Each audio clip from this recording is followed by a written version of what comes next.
اعوذ باللہ من الشیطان الرجیم بسم اللہ الرحمن الرحیم۔ عزیزان من، آج ستمبر 1982 کی 10 تاریخ ہے اور درس قرآن کریم کا آغاز سورہ الطور کی آیت 17 سے ہو رہا ہے، 52/17۔ سابقہ آیات میں اصل معمول وہی کشمکش چلی آ رہی تھی، حق اور باطل کی اور ان دو گروہوں کی۔ ان میں سے ایک گروہ کے متعلق تو بتایا گیا کہ انہیں 1000 وارننگ دیجئے، انہیں کہیے کہ جس روش پہ تم جا رہے ہو آگے کنواں ہے، اس میں گر جاؤ گے۔ یہ کہتے ہیں کہ نہیں، تم یوں ہی جھوٹ کہہ رہے ہو، اور نتیجہ اس کا یہ کہ وہ پھر آگے چلتے ہیں اندھے ہو کر تو کنویں میں گر جاتے ہیں۔ یہی ہے جسے جہنم سے تعبیر کیا، تباہی آ جاتی ہے، جہنم کا عذاب ہوتا ہے۔ یہ تو وہ ایک گروہ ہو گیا۔ اب اس کے مقابلے میں دوسرا گروہ جو صحیح روش زندگی پر گامزن ہوتا ہے، خدا کے بتائے ہوئے طریقے پر چلتا ہے، تو اس کا انجام، اس کا مآخر، اس کے اعمال کا نتیجہ ان المتقین فی جنات و نعیم فاکہین بما آتاہم ربہم ووقاہم ربہم عذاب الجحیم۔ یہ متقین کا لفظ اس کے مقابل میں آیا ہے، ادھر مکذبین تھا۔ تقویٰ کے معنی ہوتا ہے نگہداشت کرنا، اپنے آپ کو بچائے ہوئے رکھنا۔ وہ ایک قول منسوب ہے حضرت عمر رضی اللہ تعالیٰ عنہ کی طرف سے، ان سے پوچھا گیا کہ تقویٰ کیا ہوتا ہے، تو وہ تو ان چیزوں کو محسوس مثالوں سے سمجھاتے تھے۔ تو انہوں نے کہا کہ کبھی کسی ایسی پگڈنڈی پہ چلے ہو کہ جہاں دائیں بائیں خاردار جھاڑیاں ہوں، اور عربوں کا لباس تو آپ جانتے ہیں، وہ سارا ڈھیلا ڈھالا ادھر ادھر پھیلنے والا ہوتا ہے۔ تو کہا کہ آپ اس پگڈنڈی پہ کیسے چلتے ہیں؟ انہوں نے کہا، اس نے کہا کہ جی وہ اپنے لباس کو ادھر سے ادھر سے لپیٹ کر محفوظ رکھ کر ان کانٹوں سے، کہنے لگے بس اسی کو تقویٰ کہتے ہیں۔ کیا بات ہے سر، اسی کو تقویٰ کہتے ہیں، اور یہی لوگ ہیں جن کو متقین کہا گیا ہے۔ ان کی اگر چادریں، ان کا لباس بچ جاتا ہے، پھٹتا نہیں، دریدگی اس میں نہیں آتی، تو یہ کوئی باہر سے نہیں نیا لباس ان کو دے دیتا۔ انہوں نے جو حفاظت کی ہے اپنے لباس کی، یہ اس کا نتیجہ ہے کہ ان کا لباس پھٹا نہیں ہے۔ قرآن کریم میں جہاں جزا اور سزا کا ذکر آتا ہے، اس بنیادی اصول کو پیش نظر رکھنا چاہیے کہ یہ خارج سے دی ہوئی سزا نہیں ہے۔ ہمارے ہاں چونکہ تصور سزا کا آیا ہوا ہے، اس وجہ سے صحیح بات ذہن میں نہیں آتی۔ ایسا نظر آتا ہے کہ وہ بس وہ خدا ہے، وہ باتوں سے ناراض ہو جاتا ہے اور پھر وہ سزا دیتا ہے، جہنم میں ڈال دیتا ہے، کوڑے مارتا ہے، پتہ نہیں کیا کچھ سزا دیتا ہے۔ یہ نہیں ہے۔ انسان کے ہر عمل کا ایک نتیجہ ہے۔ سینکھیا کھانے سے جو ہلاکت واقع ہوتی ہے، وہ کسی عدالت کی طرف سے سزا نہیں ملی ہوتی کہ اس کی موت واقع ہو جائے،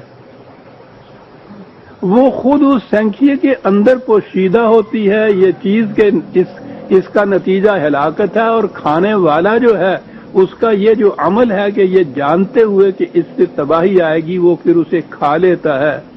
یہ جو اس کے بعد اس پہ بیتتی ہے، یہ خارج سے کسی نے اس کو سزا نہیں دی ہوتی، یہ اس کے اس عمل کا فطری نتیجہ ہوتا ہے۔ جزاء ما کانوا تعملون، تمہارے عمل کے اندر یہ نتیجہ پوشیدہ تھا جو تمہارے سامنے آ جا رہا ہے۔ وہ کہتا ہے کہ پہلے چھپا ہوا ہوتا ہے نگاہوں سے، پھر وہ اپنے وقت کے اوپر محسوس شکل میں سامنے آ جاتا ہے۔ وہ جہنم بارز ہو جاتا ہے، قرآن نے کہا ہے، لفظ ہے بارز ہو جاتا ہے۔ اس نے کہا کہ جہنم اب بھی، تم جہنم سے اب بھی چھپے ہوئے نہیں ہو، اپنی آنکھیں تو تم بند کر لیتے ہو، تمہیں نظر نہیں آتی جہنم تمہیں اس وقت بھی دیکھ رہی ہوتی ہے۔ صرف اتنا ہی ہے کہ اس وقت تمہاری نگاہوں پر سے پردے اٹھ جاتے ہیں۔ جب تباہی معصوص شکل میں سامنے آتی ہے تو وہی جو مختوم ہوتا ہے، مضمر ہوتا ہے جہنم، پھر وہ بارز ہو جاتا ہے۔ تو یہ ہے قرآن کی روح سے جسے ہم جزا اور سزا کا فلسفہ کہتے ہیں، یہ سزا کا لفظ ہی غلط ہے قرآن کے تصور کی روح سے۔ جزا تو کے معنی ہوئے اس کے اندر جو چھپی ہوئی چیز ہے، تو ہر عمل کا جو نتیجہ ہے اس کے اندر مضمر ہوتا ہے، وہ سامنے آتا ہے تو وہ بارز ہو جاتا ہے۔ پہلے ان کا نتیجہ بتایا کہ جنہوں نے اس وارننگ پہ کان نہیں دھرا اور اس کے باوجود دیدہ دانستہ اپنی تباہی کے گڑھے میں جا گرے۔ ادھر کہا متقین فی جنات و نعیم، اب وہ جنت کا ذکر آ رہا ہے، جنت کی خوشگواریوں کا ذکر آ رہا ہے۔ یہاں پھر اس چیز کو سمجھ لیجئے کہ ایک تو جنتی زندگی ہے، جنتی زندگی میں نے کہا ہے وہ اسی دنیا کے اندر اگر صحیح نظام جو ہے قرآن کے مطابق وہ متشکل کر لیا جائے تو اس کے جو انسانیت ساز خوشگوار نتائج اس دنیا کے اندر بھی سامنے آتے ہیں۔ تو یہ بات جنہیں قرآن کہتا ہے، ایک تو یہ جنتی زندگی ہے جو اس معاشرے میں اس دنیا میں قائم ہو جاتی ہے۔ قرآن کی روح سے زندگی یہیں ختم نہیں ہو جاتی بلکہ زندگی آگے بھی چلتی ہے، اخروی زندگی جسے ہم کہتے ہیں، موت کے بعد کی زندگی جسے ہم کہتے ہیں۔ یہ سلسلہ جو ہے انسانی اعمال کے نتائج کا، یہ مسلسل آگے بھی چلتا ہے۔ تو آگے جانے والی زندگی کے اندر جو خوشگوار نتائج ہیں انہیں جنت کہا گیا ہے، بلکہ الجنہ ہے، اور جو تباہ کن نتائج ہیں انہیں جہنم کہا گیا ہے۔ بلکہ بات کچھ اور لمبی ہو جائے گی، وہ میں نے کئی دفعہ یہ عرض کیا ہوا ہے کہ یہ جن کو ہم نیک اعمال خوشگوار نتائج کہتے ہیں وہ اصل میں انسانی زندگی کے ارتقاء کی اگلی منزل ہے، اور جسے جہنم کہا جاتا ہے اسے جہیم بھی قرآن نے کہا ہے۔ وہ شے جو اس ترقی کو، اس ارتقاء کو روک دے، وہاں جامد ہو جائے۔ تو یہ بات سائنس کی طرف چلی جائے گی جو ایوولوشن کی تھیوری ہے کہ کس طرح سے ایک مقام پر آ کے ایک جنس ایک اسپیشی رک جاتی ہے آگے بڑھنے سے۔ تو بہرحال اس کا نام جہنم یا جہیم، جہنم کے معنی ہے جہاں انسانیت کو جلایا جائے، تو وہ تو جہنم یا جہیم ہے، وہ بھی انسان کے اپنے اعمال کے اندر جو پوشیدہ نتائج ہیں ان کا نام ہے، اور اس کے برعکس جنت کی زندگی۔ اب قرآن اگلی دنیا کی زندگی کے متعلق کچھ بات کر رہا ہے، وہ اس زندگی جیسی محسوس مادی زندگی تو نہیں ہے، لیکن اب اس نے جو سمجھانا ہے ان چیزوں کو وہ تو وہی الفاظ ہیں جو مادی زندگی میں آتے ہیں۔ وہاں کے لیے تو الفاظ بھی اگر اور استعمال کریں تو ذہن میں نہ بات آئے کہ یہ کیا کہہ رہا ہے قرآن۔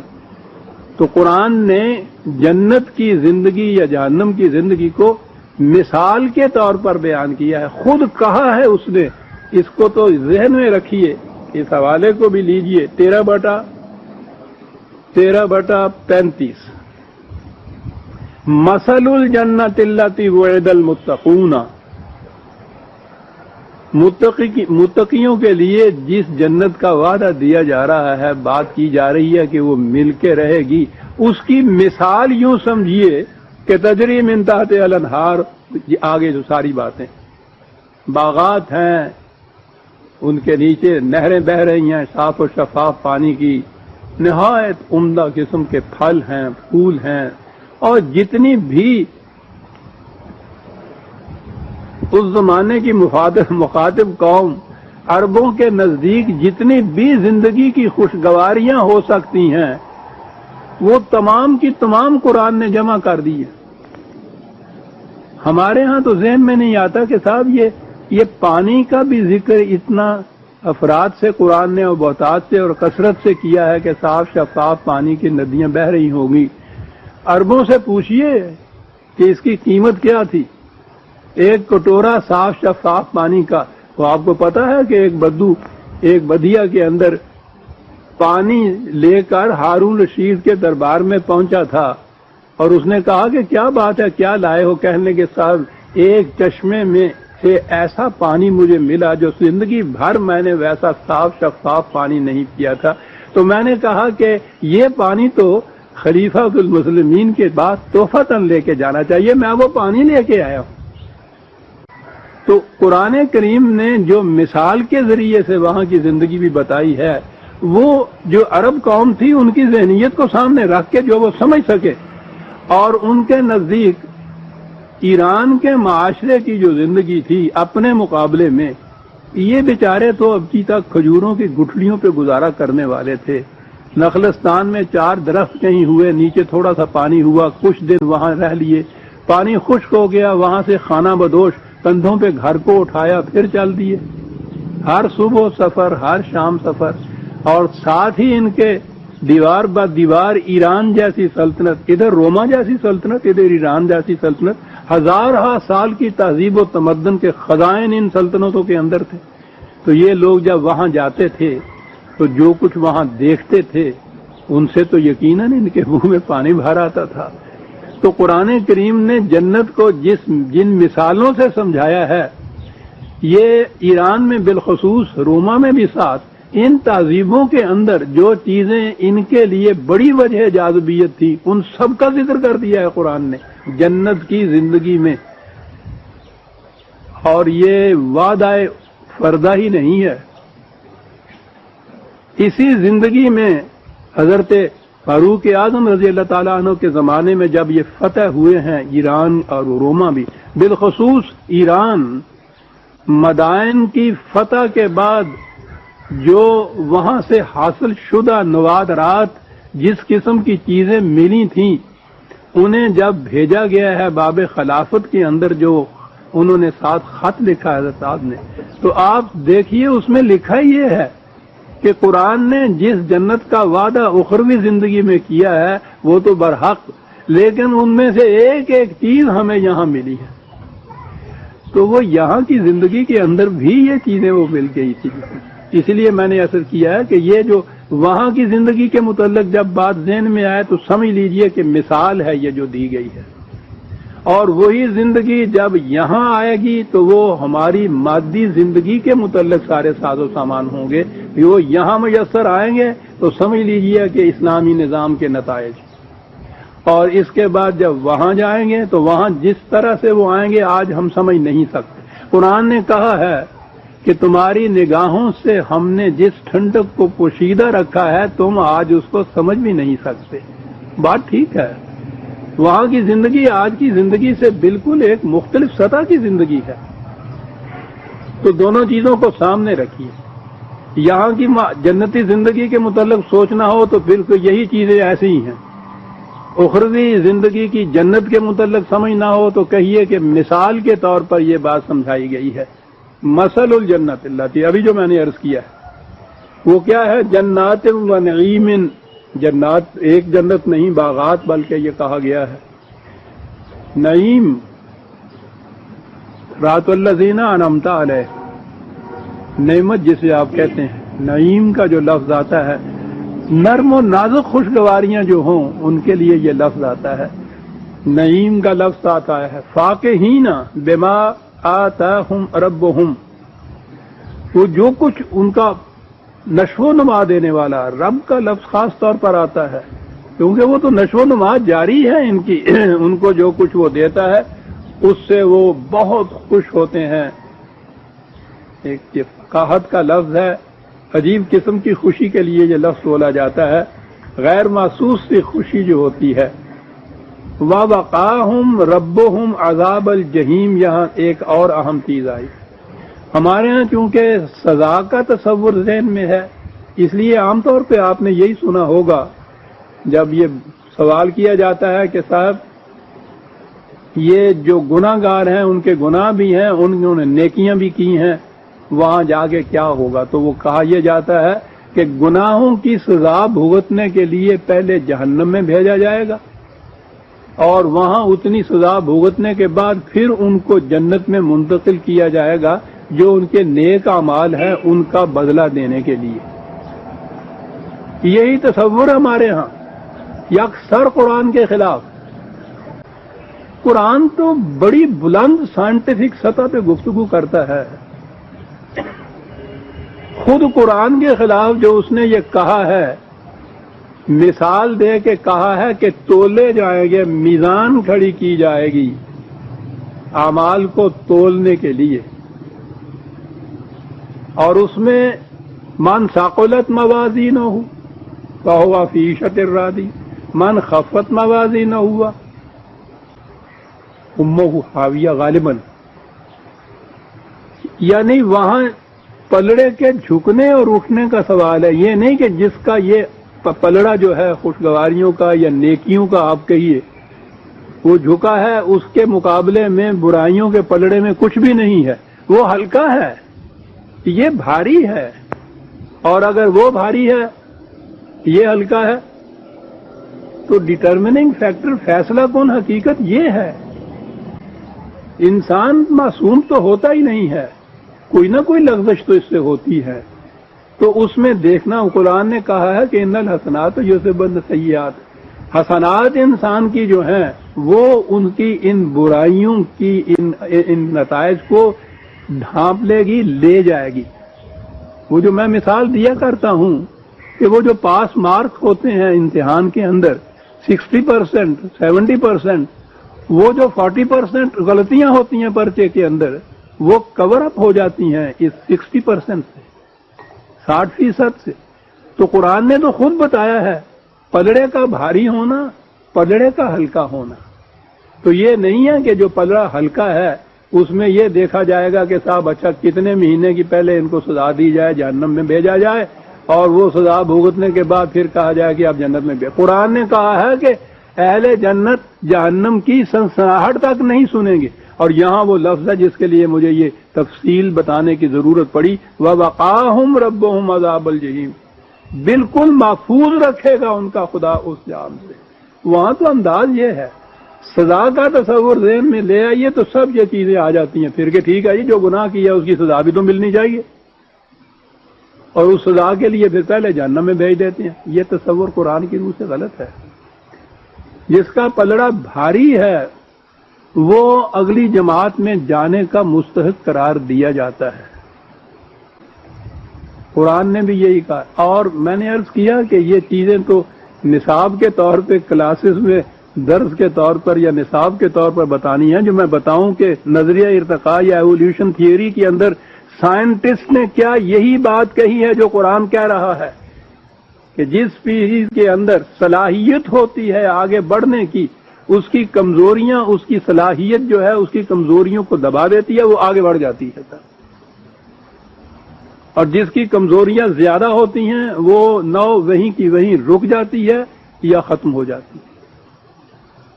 1400 سال پہلے قرآن یہ ڈٹرمننگ فیکٹر بتا رہا ہے آگے بڑھنے کا، رک جانے کا. ثقلت موازین، خفت موازین کا، سزا کا سوال نہیں ہے. وقاہم، محفوظ بچائے رکھے گا. دیکھیے وہاں متقین اور وقاہم دونوں ایک ہی تو مادہ ہے.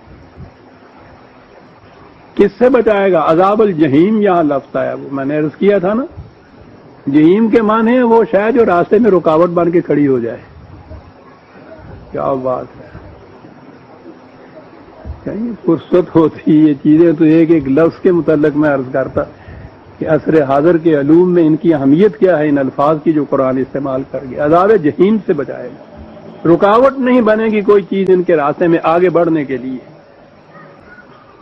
کلو واشربو ہنیم بما کنتم تعملون، وہی بات، وہی مثال کے طور پہ بات ہے. کرنی تو ہمارے ہی الفاظ میں ہے، کھاؤ پیو خوشگواریوں سے. اور یہ نہ سمجھو کہ یہ مفت میں مل گئی، نہ ہی یہ سمجھو کہ یہ خیرات کے طور پر مل گئی، بالکل نہیں. یہ تو تمہارا حق تھا. حق بھی وہی جزاؤں بما کنتم تعملون، وہ جو تم نے جو کچھ کیا تھا یہ اس کے اندر مضمر تھی، یہ ساری چیزیں اس کا نتیجہ تھیں. یہ ہے قرآن کی روح سے سزا اور جزا جسے ہم کہتے ہیں، اس کا فلسفہ. تمہارے ہی اعمال کے اندر یہ چیزیں تھیں، کہیں خارج سے نہیں ملی. کوئی احسان کے طور پر نہیں ملی، خیرات کے طور پر نہیں ملی، تم مستحق تھے اس کے. بما کنتم تعملون متکئین علی سرر مصفوفۃ. وہی مثال کے طور پر سننا چاہیں یا یہاں کے معاشرے میں دیکھنا چاہیں، کھانے پینے کو یہ چیزیں، ٹھنڈا پانی، درخت، ان کے اندر جھکے ہوئے پھل، وہ لحم طیور، یہ ساری چیزیں، اور وہ صوفوں پہ بیٹھے ہوئے، تختوں کے اوپر بیٹھے ہوئے، تو بات تو اتنی کافی تھی.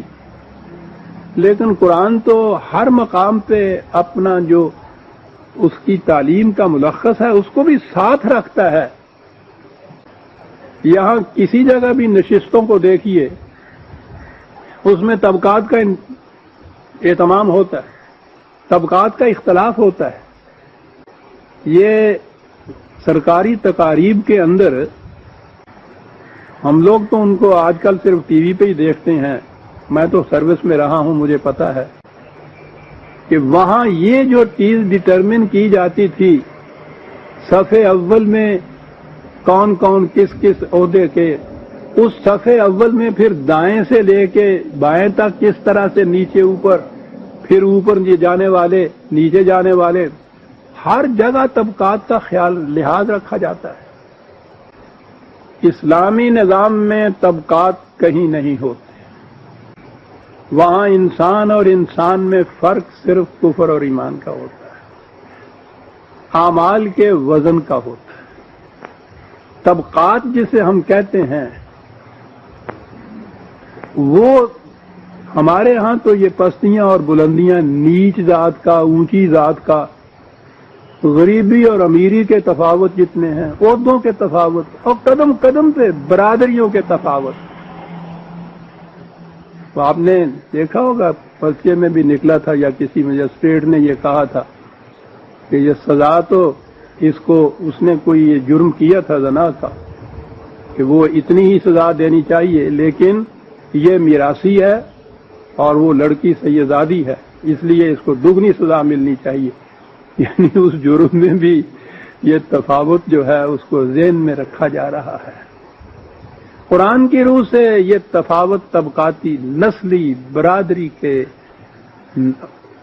ذاتوں کے طبقات، امارت و غربت کا تو سوال ہی نہیں، وہاں ہوتے ہی نہیں امیر غریب. یہ تفاوت جو ہے انسان اور انسان میں، اس کے معیار یہ نہیں ہے اس کے اندر.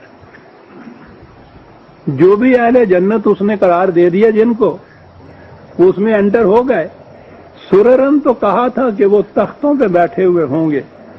اب اندازہ لگائیے قرآن کی بلاغت کا کہاں تک پہنچتا ہے کہ سررن مصفوفتن، برابر برابر بچھے ہوئے تختوں کے اوپر بیٹھے ہوئے ہوں گے. طبقاتی تفاوت نشستوں میں نہیں ہوگا. کیا بات ہے! اصل چیز تو یہ ہے انسانیت، انسان اور انسان کے اندر صرف میرٹ ایک چیز ہونی چاہیے جس کی بنا پہ کچھ دونوں کے اندر فرق کیا جائے، اور کوئی تفاوت کی بات نہیں. آن میرٹ جب آپ نے ایک جگہ ان کو بھیج دیا جنت کی زندگی میں، اب وہاں تفاوت کوئی نہیں ہے، وہاں افتراق اور اختلاف کوئی نہیں ہے، وہاں طبقات کوئی نہیں ہے. سرر ہے سب کے لیے اور مصفوفتن ہے برابر برابر بچھائے ہوئے. جی آگے اب بات آ گئی پورا درس لے لینے والی. وَزَوَّجْنَاهُمْ بِحُورٍ عِینٍ. جی حور تو آپ کے ذہن میں آئے گیا ہوگا. یہ لفظ اتنا ہمارے ہاں پامال ہوا ہے، پچاریوں کا پتہ نہیں کیا حشر وہاں ہوا ہوگا. حور، زوجنا، جو ہی لفظ یہ آیا زوج کا، اور انہوں نے فوراً نکاح پڑھایا. بیوی بنانے کے سوائے ان کے ہاں کوئی تصور ہی نہیں ہے. اور بیچاروں کے اصحاب پہ عورت ہے سوار، جسے اقبال نے کہا ہے. تو زوجنا کے معنی ہو گئے زوجہ بنانا، بیوی بنانا، نکاح پڑھا دینا. کس کے ساتھ؟ بحور عین، حوروں کے ساتھ ان کا نکاح پڑھا دیا جائے گا یا ان کو ان کی بیویاں بنا دیا جائے گا. آپ ہر جگہ یہی معنی دیکھیں گے. حور بھی اور عین کے معنی بڑی خوبصورت آنکھوں والی حور ہے، اور حوروں کے ساتھ نکاح کرا دیا جائے. تین ہی لفظ ہیں یہاں. زوجناہم، یہ زیو اور جیم یہ مادہ ہے. اس کے معنی ہوتے ہیں دو ہم مثل ہم آہنگ ایک جیسی چیزوں کو ایک دوسرے کے ساتھ ملا دینا، ان کا رفیق بنا دینا. ہم آہنگ ہونا چاہیے ان چیزوں کو. وہ مثال کے طور پہ جو میں کہتا ہوں، یہ جو دو پہیے ہوتے ہیں ریڑے کے، یہ ایک دوسرے کے زوج کہلاتے ہیں. وہ ان کا ہم مثل اور ہم آہنگا ہونا، ایک پہیا ذرا سا دوسرے سے پہیے سے ذرا سا بھی چھوٹا ہو تو وہ گاڑی چل ہی نہیں سکتی. اب معاشرتی زندگی میں آپ زوج زوجہ اور ازواج کے معنی اس سے دیکھ لیجئے کہ اگر ایک پہیا ذرا سا بھی چھوٹا ہو تو وہ گاڑی نہیں چل سکتی، اور اگر ایک گول ہو اور دوسرا جو ہے وہ چورس ہو، چلا لو گاڑی. یہ جتنی گاڑیاں ہماری گھروں کی رکی ہوئی ہیں وہ اس لیے رکی ہوتی ہیں کہ یہ پہیے زوج نہیں ہوتے. ہم آہنگ، ہم نوا، ہم خیال، ہم سیرت، ہم مزاج، کوئی چیزیں بھی ہوں، یہ عورت مردی نہیں. قرآن نے تو کہا ہے کہ ہم نے کائنات کی تمام چیزوں کو ازواج پیدا کیا ہوا ہے. یہ ازواج کے معنی ہوتے ہیں ایک دوسرے سے ملتی ہوئی چیزوں کا ایک گروہ. کنتم ازواجا ثلاثہ قرآن کے کریم کے اندر 56/7 وہاں جو تفریق کی ہے. ہم آہنگ ایک جیسے لوگ جو ہیں، کہا ان کے 3 گروہ بنا دیے جائیں گے. لفظ یہی آیا ہوا ہے ازواج. وَإِذَا النُّفُوسُ زُوِّجَتْ یہ لفظ ہے. جب لوگوں کو ایک دوسرے کے ساتھ ہم آہنگ لوگوں کو، ایک جیسے لوگوں کو آپس میں ملا دیا جائے گا. تو میں نے عرض کیا کہ یہ لفظ جو ہے زوجناہم، اس کے معنی نکاح پڑھا دینا یا بیوی بنا دینا نہیں ہے. صرف وہ بھی ایک چیز ہے کہ صحیح اسلامی نظام کے اندر جو میاں بیوی ہوں گے وہ بھی ایک دوسرے کے زوج ہوں گے. میں نے کہا ہوا ہے نا کہ ہمارے ہاں تو جب یہاں بھی آتے ہیں تو وہ تو زوجہ ہوتی ہے، میاں زوج ہوتا ہی نہیں. وہ زوج اس کو بنا دیں، اگر لفظ بھی استعمال کریں تو برابری ہو گئی نا. تو برابری، اللہ اکبر. زوجناہم جنتی معاشرے کا ذکر ہے یا جنت والوں کا ذکر ہے. بہرحال عورتیں مرد، عورتیں بھی تو جنت کے اندر جائیں گی، مرد بھی جنت کے اندر جائیں گے. اس معاشرے کی خصوصیت یہ بتائی گئی کہ وہ ہم آہنگ، ہم خیال، ہم سیرت، ہم سرشت لوگوں کا، موافق طبع لوگوں کا وہ معاشرہ ہوگا. ان کو ایک دوسرے کے ساتھ ملایا جائے گا. یہ ساتھ ملانے کا بعد یہ کیا ہو؟ جنت انفرادی زندگی کا نام نہیں عزیزان مان. انفرادی زندگی کا تصور تو ہمارے یہاں تصوف نے دیا، جو ہم نے دوسروں سے مانگ کر لیا. ایک گوشے میں بیٹھے ہوئے ہیں اور وہ ورد وظائف میں، ریاضتوں میں، مراقبوں میں لاؤ لگائے ہوئے ہیں، اور وہ اس سے کہو کہ آپ کو جو کچھ حاصل ہوا ہے، وہ کہتے ہیں کہ کیا بتائیں کیا کچھ ہمیں حاصل ہو گیا. ہم تو روز جنت کو اپنے سامنے دیکھتے ہیں، اور جنت تو کچھ مقام ہی نہیں ہوتا، ہم اس سے بہت آگے ہوتے ہیں. وہ تو لمحے کے حضور روز ہوتے ہیں وہاں. ان سے کہا کہ صاحب ہمیں بھی کچھ دکھا دیجئے، کچھ تھوڑا سا ہی اس کا ثبوت. ذوق میں نہ شناسی با خدا تا نہ چشی. شراب کا نشہ تو اسی کو معلوم ہوتا ہے جو وہ پیے خود. کبھی نہیں ہو سکتا کہ میں پیوں اور تمہیں بتاؤں نشہ کیا ہوتا ہے، خود پیو گے تو. یعنی انفرادیت اتنی اس کے اندر وہ لے آئے کہ کوئی دوسرا اس میں شریک نہیں ہو سکتا. یہ قرآن کے تصور زندگی کے خلاف ہے. وہ انفرادی زندگی کو تسلیم ہی نہیں کرتا، وہ معاشرتی زندگی تسلیم کرتا ہے، وہ امت بناتا ہے، وہ ایک معاشرے کو جنتی کہتا ہے یہاں بھی اور اس کے بعد کی زندگی میں بھی. وہ تو شرط قرار دیتا ہے، کہتا یہ ہے کہ فادخلی فی عبادی وادخلی جنتی. جنت میں جانا چاہتے ہو، ہمارے بندوں کے زمرے میں شامل ہو جاؤ. وہ تو جنت کی شرط یہ بتاتا ہے. یہ ہے جی 89/29، 99/29. شرط یہ ہے فادخلی فی عبادی. وادخلی جنت، فرد جنت میں نہیں جاتا، جماعت جاتی ہے، امت جاتی ہے، گروہ جاتا ہے، اس کے اندر شامل ہونا پڑتا ہے۔ کارواں کا فرد بنے بغیر یہ سفر طے ہی نہیں ہو سکتا۔ سارا قرآن اجتماعیت اور اجتماعی زندگی کی تعلیم دیتا ہے۔ ہم آہنگ لوگوں کو یکجا کرنے سے یہ جو سفر آگے چلتا ہے، پھر میں بات کہیں اور نکل جائے گی، یا ایھا المزملوں کے معنی جب میں بتاؤں گا، اس کے معنی یہ ہیں، ہم آہنگ افراد کا ایک کارواں تشکیل کرنا، یہ ہوتا ہے نبی کا کام۔ تو وہ قرآن کہتا ہے کہ میرے بندوں میں داخل ہو پھر جنت میں جا سکو۔ تو زوجناہم کے تو معنی یہ ہو گئے، ہم سیرت، ہم خیال، ہم ذہنیت، ان افراد کا اکٹھے ہو جانا، یہ ایک گروہ بنتا ہے۔ ان کی دو صفتیں بتائی گئی۔ زوجناہم کے تو معنی آپ نے دیکھ لیے کہ اس کے معنی نکاح کرنا نہیں ہے، میاں بیوی بننا نہیں ہے، بلکہ ہم آہنگ افراد کا ایک گروہ بن جانا ہے۔ اس قسم کے یہ افراد ہیں، بحور عین، وہ اس قدر پختگی سے ہمارے ذہنوں کے اندر اس حور کا تصور آیا ہوا ہے کہ بھائی یہ لفظ سامنے آیا اور وہاں کی وہ عورتیں جنت کی وہ آئیں۔ سنیے، یہ دونوں لفظ قرآن میں متعدد مقامات پہ آتے ہیں، اسی طرح حور اور عین۔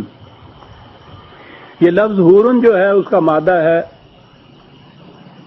ہے واو رے۔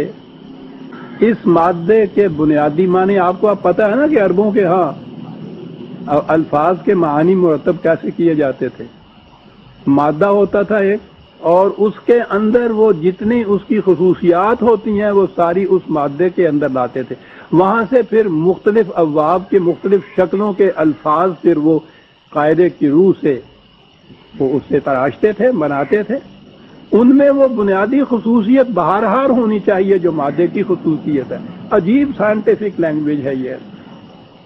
تو بنیادی خصوصیت ہے واو رے جو مادہ ہے اس کے بنیادی خصوصیت ہے سفید ہونا، صاف ہونا، شفاف ہونا، بے داغ ہونا، اور اس کے ساتھ منتخب ہونا۔ جس چیز کا لب لباب نکالا جائے اور وہ صاف، شفاف، سفید یہ ہو، منتخب بھی ہو۔ وہ میدے کے لیے وہ یہ لفظ بولا کرتے تھے۔ کیا بات ہے ان لوگوں کی! یہ ساری خصوصیات اس کے اندر محسوس شکل میں سامنے آ جاتی۔ لطافت بھی ہے، نفاست بھی ہے، سفیدی بھی ایسی عمدہ ہے جو ان کے یہاں دیکھی نہ جائے، پھر وہ گیہوں کا لب لباب بھی ہے، منتخب بھی ہے۔ یہ حواری آپ کو پتہ ہے قرآن میں حضرت عیسیٰ علیہ السلام کے جو ساتھ رفقا تھے ان کے لیے یہ لفظ آیا ہوا ہے، یہیں سے وہ لفظ ہے۔ پاکیزہ سیرت، صاف شفاف سیرت کے انسان، بے داغ، منتخب بھی ساتھ اس کے۔ یہ آگے بنیادی معنی کے لوز سے۔ اب لیجئے یہیں سے لفظ ہے حور۔ یہ لفظ واحد نہیں، جمع ہے۔ اب دیکھیے یہاں آگے فرق، جمع ہے۔ یہ کون سے الفاظ ہیں جن کی یہ جمع ہے؟ اس کا واحد احورو بھی ہے، جو مذکر کے لیے استعمال ہوتا ہے، مرد کے لیے استعمال ہوتا ہے، اور اس کا واحد حوراؤ بھی ہے جو مؤنث کے لیے استعمال ہوتا ہے۔ تو حورن کے معنی ہوئے پاکیزہ سیرت، پاک فطرت، شفاف کردار کے منتخب افراد، عورتیں مرد دونوں۔ عربی زبان کے اعتبار سے یہ معنی اس کے۔ اب زوجناہم کی بات بھی سمجھ میں آ گئی۔ ایک ایسا معاشرہ، ایک ایسی امت، ایسی گروہ، ایسی جماعت جنت، مرد عورت دونوں پر مشتمل، اور دونوں کی خصوصیت یہ کہ صاف شفاف بلور جیسی، سفید میدے جیسی منتخب خصوصیات کی حامل افراد کی جماعت جو عورتوں اور مردوں دونوں پر مشتمل ہے۔ یہ منتخب کے لیے آگے یہ بڑھے تو انہوں نے کہا کہ وہ انتخاب عقل و شعور، فہم و بصیرت کی روح سے ہونا چاہیے۔ چنانچہ لین نے جو لیکسیکون لکھی ہے، بڑی خوبصورت لیکسیکون ہے انگریزی میں، اس نے اس کے حورن کے معنی لکھے ہیں پیور اینڈ کلین انٹلیکٹ، صاف شفاف عقل، پاکیزہ عقل۔ یہ یاد رکھیے، یہ عقل بجائے خیش نہ تو عیار ہوتی ہے نہ یہ نیکوکار ہوتی ہے، یہ تو ایک صلاحیت ہے ایک۔ اس کو اگر آپ تعمیری کاموں میں، صحیح کاموں میں، جسے نیک کام آپ کہتے ہیں، اس میں استعمال کریں گے تو یہ عقل خود جو ہے یہ نیک اور پاکیزہ بن جائے گی۔ اس کو اگر آپ غلط کاموں میں استعمال کریں گے تو یہ عقل جو ہے یہ عیار ہو جائے گی۔ جب یہ کچھ کرے تو اقبال بھی وہ کہتا ہے کہ عقل عیار ہے، 100 بھیس بنا لیتی ہے۔ لیکن یہ بات نہیں کہ عقل کے پیچھے لٹ لے کے آپ پھرتے رہیں کہ سب عقل ہی نہیں ہونی چاہیے۔ وہ عقل تو وہ ہے جیسے تلوار آپ کے ہاتھ میں ہو، مظلوم کی حفاظت کے لیے بھی استعمال ہو سکتی ہے، مظلوم کے سینے میں گھونپنے کے لیے بھی استعمال ہو سکتی ہے۔ تلوار تو خود نہ اچھی ہے نہ بری ہے، اس کا استعمال اس کو اچھا اور برا بناتا ہے، دولت ہے، صحت ہے، توانائی ہے۔ اسی طرح سے آپ کی عقل ہے، استعمال آپ کس طرح سے کرتے ہیں۔ ایک طرف یہ بھی وہ کہتا ہے عقل عیار ہے، اور دوسری طرف وہ دعا یہ کرتا ہے کہ یا عطا فرما خرد با فطرت روح الامی، خرد با فطرت روح الامی، اس کو حور کہتے ہیں عزیزان مان، پیور اینڈ کلین انٹلیکٹ۔ اندازہ لگائیے ایک مستشرق غیر مسلم، وہ انگریز، عربی کا لغت لکھتا ہے اور وہ یہ معنی لکھتا ہے صحیح عربوں کے تصور کے مطابق، پیور اینڈ کلین انٹلیکٹ۔ لیکن معاف رکھیے، ہمارے ہاں تو ایک فکرہ ہے عربی زبان کا، اور اس کے متعلق بعض اوقات تو یہ کہہ دیتے ہیں کہ یہ حدیث بھی ہے۔ بہرحال میں تو نہیں ان چیزوں کو حدیث مانا کرتا۔ اہل الجنت بلہن، جنتی جو ہے نا وہ تو سائی لوگ ہوتے ہیں، لمیاں والے جو احمد سے بلہن بیوقوف کو کہتے ہیں کہ جی وہ جنت میں تو ایسے لوگ جاتے ہیں بھولے بھالے اللہ میاں سائی لوگ، جی ہے اللہ میاں دا جی، ہاں جی اللہ ٹھیک ہے، کوئی پتہ ہی نہیں ہے جی ایسی۔ اور ساڈے جڑا نیک دا تصور ہے آ جڑا متقی دا لفظ ہے جتھے استعمال ہوندا ہے، یعنی یہ چیز اللہ میاں دا جی ہے جی، ان سے پتہ ہی نہیں کہ انہیں چیزاں میں کچھ بھی نہیں۔ اہل الجنت بلہن، یہ آپ کے یہاں مشہور ہے، یہ آپ کو معلوم ہے یہیں سے ابلا کا لفظ ہے، ابلا فریبی جس کو کہتے ہیں۔ اور اقبال نے بھی اسی لیے طنزاً کہا نئے ابلا مسجد ہوں نہ تعظیم کا فرزند، ابلا مسجد وہ یہیں سے نہیں عزیزان مان۔ بہت بڑی صلاحیت ہے انسانیت کی جس کو عقل و بصیرت کہتے ہیں، جو اللہ تعالیٰ نے عطا فرمائی ہے، بڑی چیز ہے یہ۔ اب اس کا استعمال ہے جو اس کو غلط اور صحیح بنا دیتا ہے۔ یہ تو ہوا جی حور۔ دوسرا لفظ ہے عین، یہ بنیادی طور پر اس کا مادہ ہے عین، یہ نون، یہ اتنا وسیع المعنی مادہ ہے کہ 100 سے بھی زیادہ اس کے معنی دیے جاتے ہیں لغت کے اندر، لیکن بنیاد جو اس کی ہے وہ پھر صاف اور شفاف آنکھ کی ہے۔ یہ عربوں کے ہاں یہ جو باہر صحرا کی گائے ہوتی تھیں ان کی آنکھیں تھی اس قسم کی، بڑی خوبصورت آنکھیں، اور بڑی وہ جو آنکھ کی خوبصورتی یہ ہوتی ہے کہ اس کی سفیدی بھی بڑی سفید ہو، شفاف، سیاہی بھی اس کی بڑی صاف ہو، اور توازن ہو دونوں کے اندر۔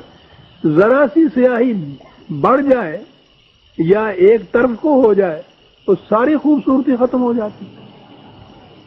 تو یہ جو اس قسم کی آنکھ ہوتی تھی وہ جنگلی صحرا کی گائے یا جنگلی گائے کی آنکھ کو کہتے تھے۔ ہمارے ہاں آہو چشم کہتے ہیں نا، ہمارے ہاں ہرن کی یا غزال کی آنکھ جو ہے ہم یہ شاعری میں اسے کہا جاتا ہے. ایران میں غزال ہوتے تھے، انہوں نے اس سے تشبیہ دی، عربوں نے اپنے یہاں کی گائے سے تشبیہ دی. معنی بنیادی طور پر صاف اور شفاف آنکھ کے ہیں، بد بین آنکھ نہ ہو،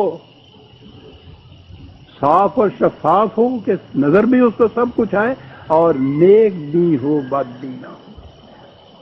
عقل جہاں بین جسے قرآن اقبال کہتے ہیں، عقل خود بین دیگرو عقل جہاں بین دیگر است. یہ جو ہے نا آنکھ، اس کو وہ اینن کہتے تھے، اب لفظ اینن پہ آ جائیے. حورن کی طرح اس کا یہ بھی جمع ہے، اس کا واحد آینن بھی ہے جو مذکر ہے، اور اے ناؤ بھی ہے جو مؤنث ہے.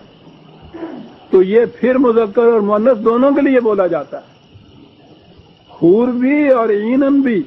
اب اندازہ لگائیے کہاں کی بات کہاں جا پہنچی. وَزَوَّجْنَاهُمْ بِحُورٍ عِینٍ، اس معاشرہ میں اکٹھے کر دیے جائیں گے ہم آہنگ ہم فکر لوگ. لیکن یہ بدماش لوگ بھی تو ہم آہنگ ہم فکر ایک جیسے ہو جاتے ہیں، ہو سکتے ہیں نہ. حورن عینن، وہ ان کی صاف شفاف عقل، منتخب سیرت، پاکیزہ سیرت، ایسی نگاہ کہ جو صاف و شفاف بھی ہو اور ہمیشہ نیکی کی طرف جائے. ان خصوصیات کے حامل افراد مردوں اور عورتوں پہ مشتمل ایک معاشرہ ہوگا جس کو جنتی زندگی کہتے ہیں. یہ ہے معنی عزیزان مان ان کے.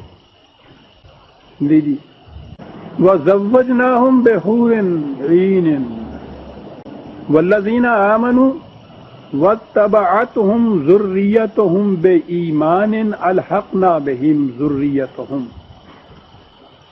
یہ تو وہاں جائیں گے، جانے والا جو ہے وہ کہتا ہے کہ صاحب ہمارے بال بچے بھی تو ہیں، وہ بھی تو ہمارے ساتھ ہونے چاہیے، اولاد ہماری ساتھ ہماری ہونی چاہیے.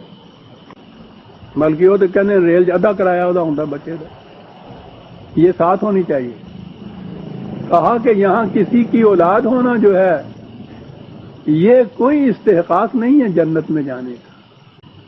انہیں ساتھ لے جانا چاہتے ہو، ذریتہم واتبعتہم بإیمان، یہ بھی ایمان و عمل میں تمہارے ایسے ہوں گے تو پھر یہ تمہارے ساتھ وہاں جنت میں ہوں گے، وہاں ملا دیں گے ہم تمہیں ماں باپ کے ساتھ. لیکن اسی قسم کی اولاد، ذریت کو، جو اسی معیار کے اوپر پوری اترے جو ایمان اور عمل کا معیار ہوتا ہے. محض کسی کی ذریت یا اولاد یا نسل یا نسب میں سے ہونا کسی کو مستحق نہیں بناتا کسی مراعات کا.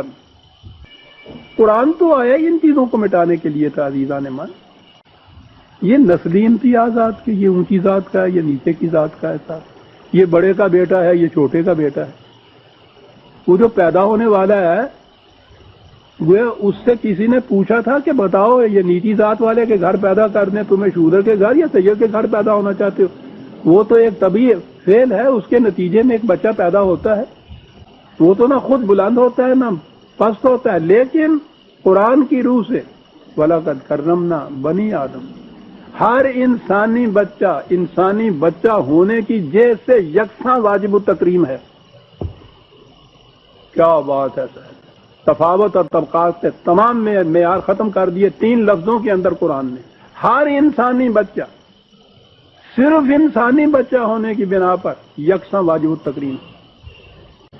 امیر اور غریب کے گھر میں پیدا ہونا، اونچی ذات اور نیچی ذات والے کے گھر میں پیدا ہونا سوال ہی نہیں، واجب التکریم ہے. اور آگے معاشرے کے اندر کل درجات مما عمل، اور اس کے بعد ہم کے کام کرے گا معاشرے میں اس قسم کا مقام مل جائے. پوچھا ہی نہیں جائے گا کہ کس کے گھر میں پیدا ہوئے، ذات تیری کی ہے گی. ذات ہی نہیں ہو کہ گوت پوچھ دیں انسانوں سے، پوچھو نا کہ کچھ پوچھ دیں. کہاں ملا دیے جائیں گے تمہاری اولاد. یہ جذبہ ہم سمجھتے ہیں قابل تحسین ہے، لیکن ہر اولاد نہیں. حضرت ابراہیم علیہ السلام نے، آپ کو یاد ہے، تعمیر کعبہ سے فارغ ہونے کے بعد جو دعا کی تھی، اور اللہ تعالیٰ نے کہا تھا کہ ہاں ابراہیم تمہارا صلہ جو ہے ان چیزوں کا یہ ہے، ہم یہ دیں گے. باپ تھا، اور قرآن نے کہا ہے بڑا حلیم الطبع باپ تھا. پوچھا کہ یا اللہ یہ میرے لیے تو آپ نے یہ کہہ دیا، اور میری اولاد جو ہے اس کے لیے. ابراہیم کی اولاد تو ہمارے ذہن میں تو آپ سوچئے کہ سید کہ کتنا بڑا مقام ہو جاتا محض سید کا نسب دے دینے سے.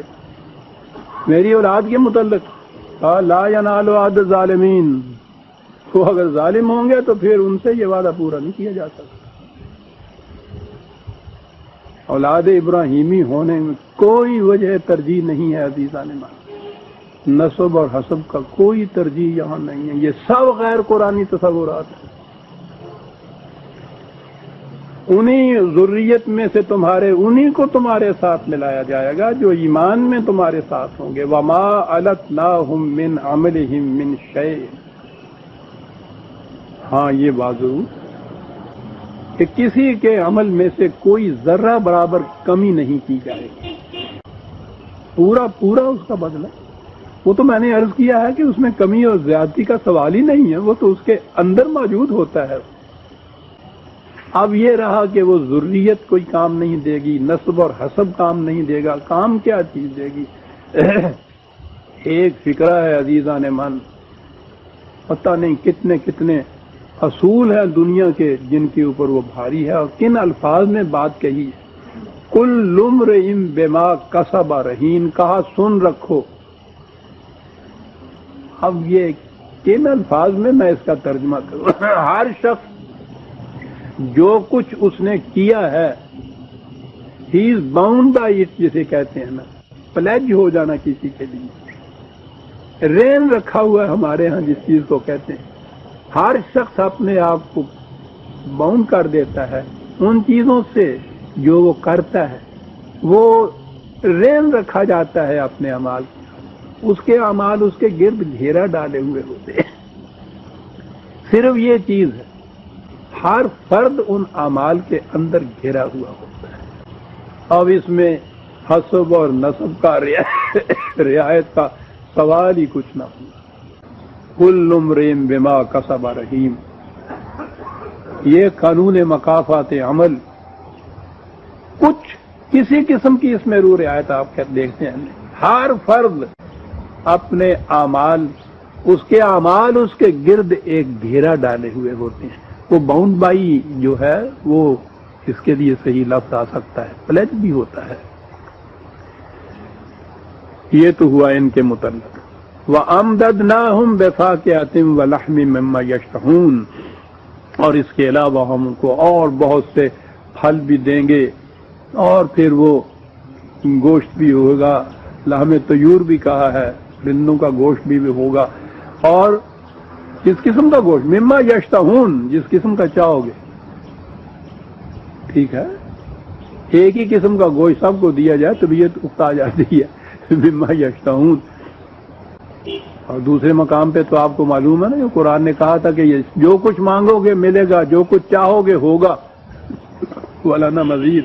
اور ہمارے ہاں اس سے بھی زیادہ ہے جو کچھ تم چاہو گے اور مانگو گے. کیا بات ہے اس خدا کی. مما یشتہون، جس قسم کا چاہو گے ویسا لے لو. پھر اس کے بعد پینے والی چیزیں آتی.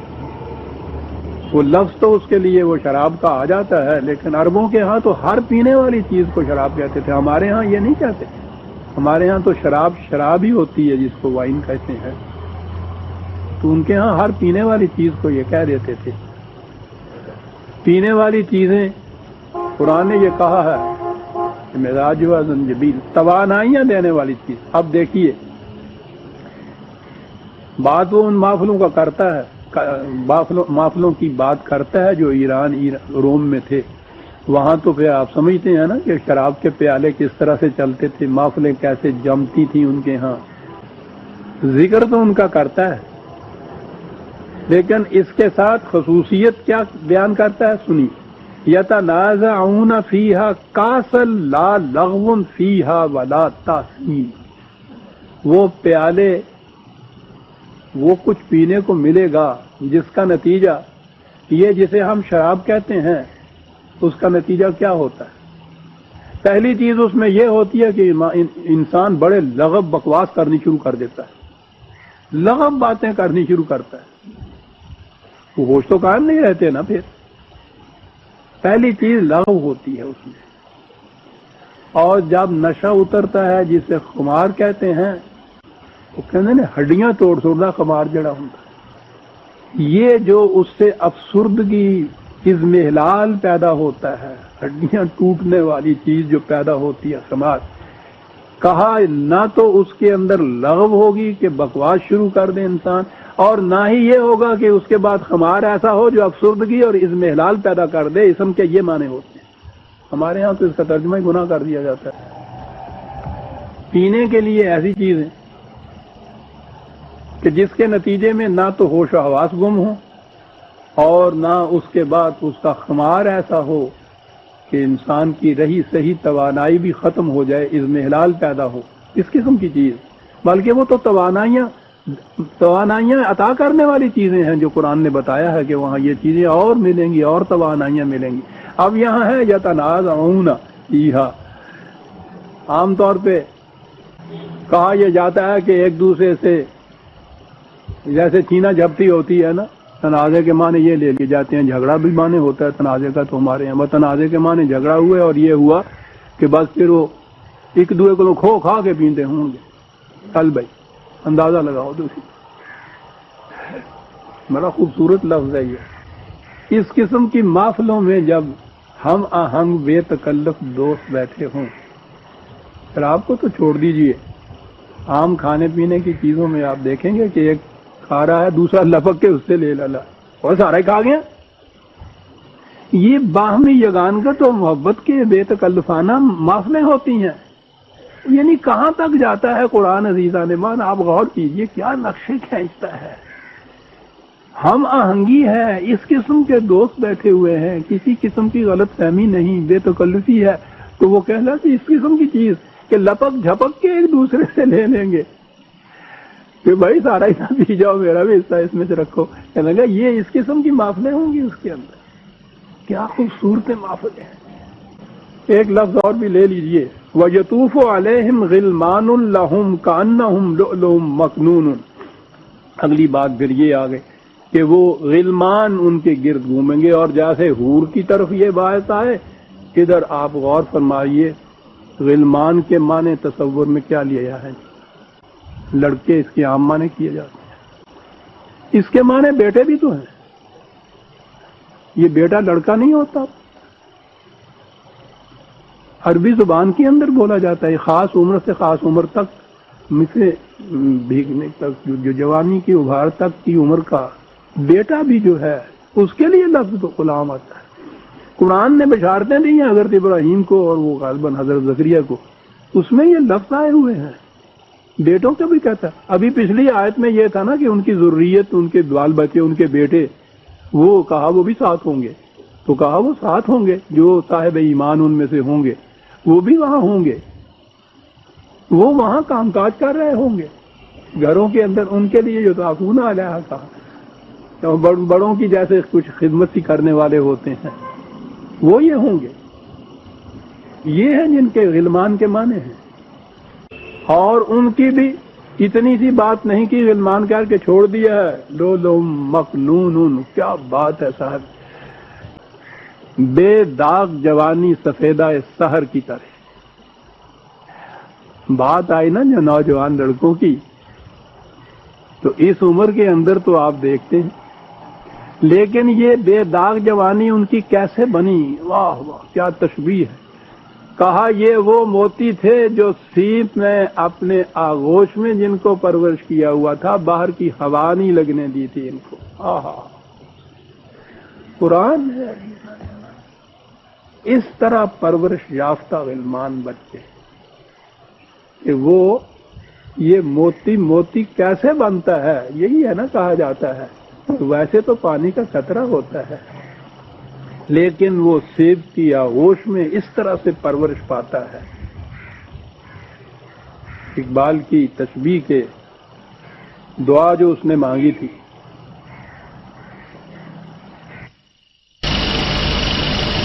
باعث چراغ موت سکون گہر بنے. زندگی ایسی دے کہ موجوں کی تلاطم خیزی میں طوفانوں کے اندر جیسے ایک چیز ہوتی ہے کہ اس کے اندر سے موتی کو اس کی پتہ ہی نہیں چلتا کہ باہر کیا ہو رہا ہے. سکون گہر. موت کا اضطراب تو ہو. زندگی تصوف کی زندگی نہیں ہے خانقاہوں کے اندر جا کے بیٹھ جاؤں. اس کے اندر کودا ہوا ہوں, اس باہر کے اندر طوفانوں کا مقابلہ کر رہا ہوں, تلاطم خیزیاں ہو, لیکن میری کیفیت یہ ہو کہ جیسے خیز کے اندر محفوظ موتی ہوتا ہے اس قسم کا سکون عطا کرنا.